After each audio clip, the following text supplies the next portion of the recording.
So after a few hours of work, this is the finished raised bed garden. And what we're going to do, well, let me back up a little bit. This is 8 by 8.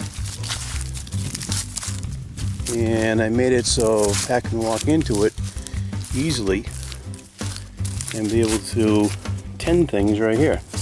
She's halfway in, this way's halfway, and this way's halfway. So what we're going to do is that on this particular one, we're going to do a thing called Hugelkultur. And what Hugelkultur is a way of gardening that was been done for thousands of years, but really reinvented back in the 70s. But what it is you're putting layers of compost into your raised beds or your raised bed that's on flat ground. First layer being logs. I have plenty of logs over here. There's some logs here, and if you look around, I have some logs that are down that have already started to decompose, and those go in the bottom and will make the base of what the raised garden bed will be. This decomposing is much like you see right here in the woods.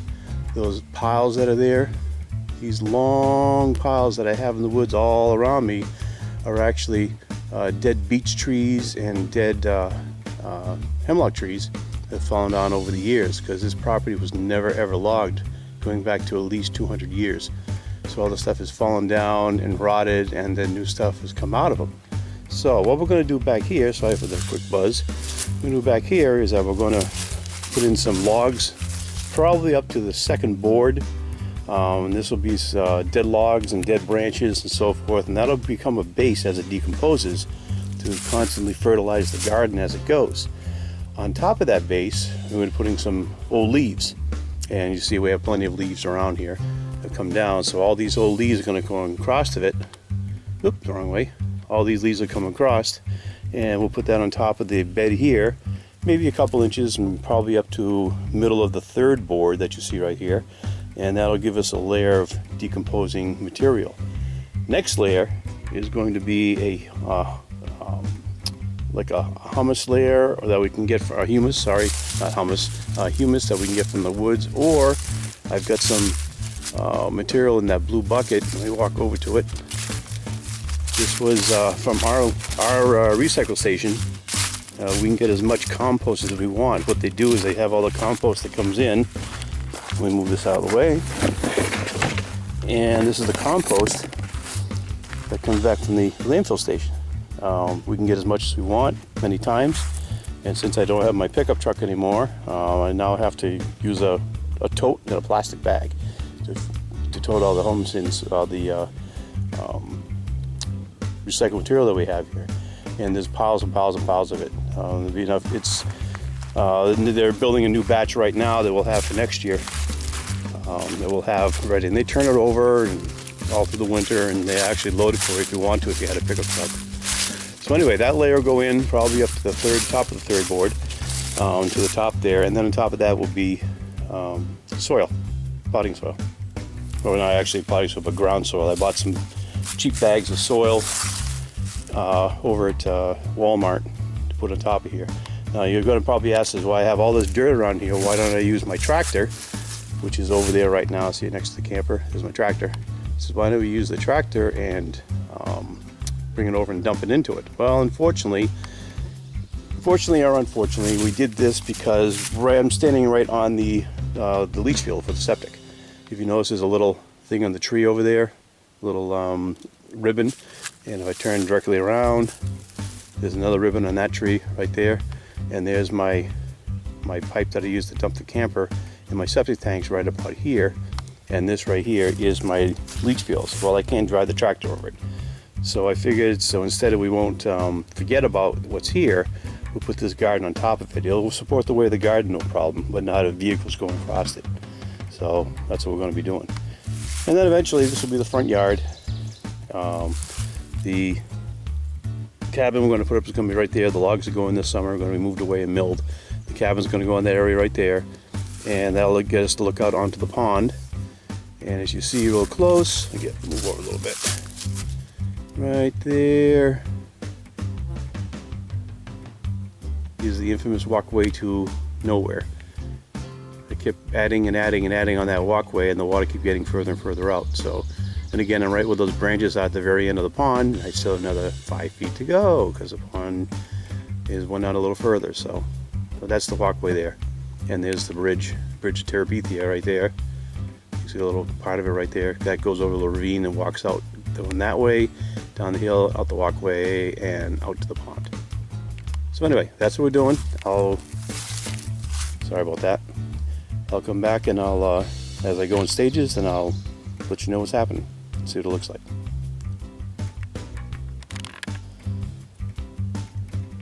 Okay, so here's the first layer, rotten logs. Heaven knows I have enough of these around here. And what these will do is serve as the base for composting. They'll last for years underneath, and they'll add more nutrients to the soil. The only thing I'm concerned about is if anything close to the sides is going to eat away in the sides of this thing. But we'll see what happens. Next layer coming up is going to be some dead branches and some leaves on the branches, and then we'll get the rake leaves and so forth. Back in a bit.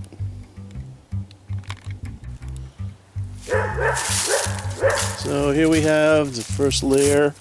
I have leaves, I have brush, I have large logs in there, as you can see.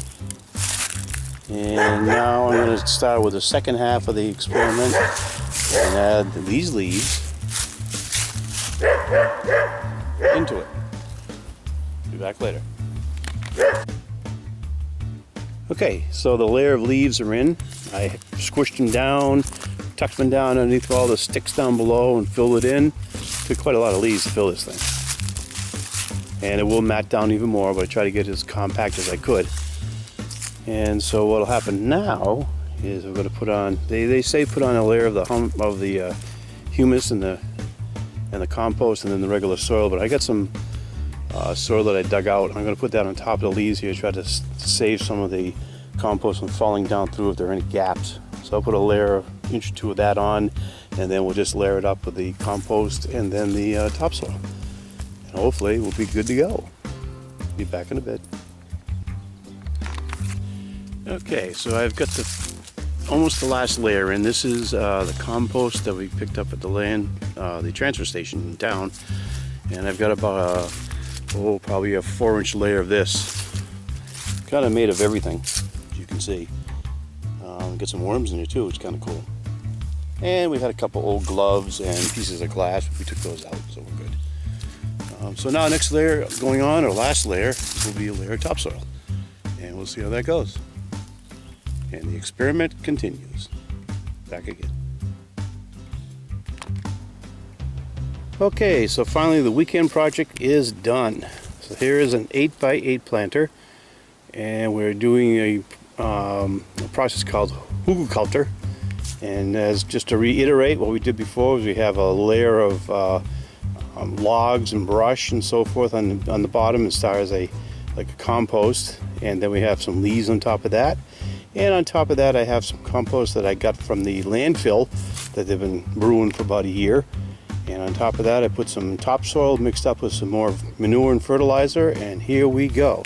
So we have some peppers that we started, and some tomatoes, and we have some beans over here, and all kinds of good stuff, and more that's over out back. So hopefully we'll see what happens. Hopefully it'll be a good year for this. Also next to it, I planted a couple little smaller ones, raised beds. And this particular one here is going to be asparagus, or is asparagus. We have about 10 shoots in here, or 10 roots, and so it's going to take a couple of years for it to come up. We know at least where they are. And over on this side is the beginning of an herb garden. I have some cilantro, some rosemary, and some parsley. Whoops, sorry, parsley here, rosemary and cilantro right there. And we'll put some oregano in a little later. But this will be the garden that we use when we start cooking a little bit. Walking over to the side here, we said, well, let's go one more step. And so we have our little, when we had quite honestly, it was the septic hoops that were delivered. They were delivered on a pallet like this, so I cut it in half, and inside here is strawberries. This is going to be our strawberry bed with some organic compost that we have. And we have about 15 shoots of strawberries in here, so they're going to take over this area here, and we'll have some strawberries. Over in the little flower garden, we have some flowers that are starting to come up from last year. So I have the winter, And we planted some rhubarb because I love strawberry rhubarb pie. And some new ones this year, some bleeding hearts and some different flowers we have coming through. So hopefully they're all going to come up. It's been very, very wet this year. It's just starting to dry out and the pond's just starting to go down. And so we're trying to get things working and starting to get something growing. It's so late right now. Next step we have is that guy right there, brush pile. We're going to burn this one. We have one behind the camper right now, but this one here we're going to burn out. We left the other one for the animals and for our fires at night there, but I just want to get this cleaned out and get it done, and then I can take care of the logs that I pulled on last time. We can't take everything out of here because of the shoreline rules that they have. Up to 100 feet from the shoreline of any body of water, you only take a certain percentage of tree that you have to leave. So we're trying to thin things out and take the dead ones out and so forth. It's a process, but we'll be all set. Next step up is these guys here, the logs that they're left over. These will be moved out back, milled up. Some used for turnings, some used for woodworking, some used for flooring, some used for building a new cabin. And we'll go from there. So, thank you much for watching, and we'll catch you later. Bye.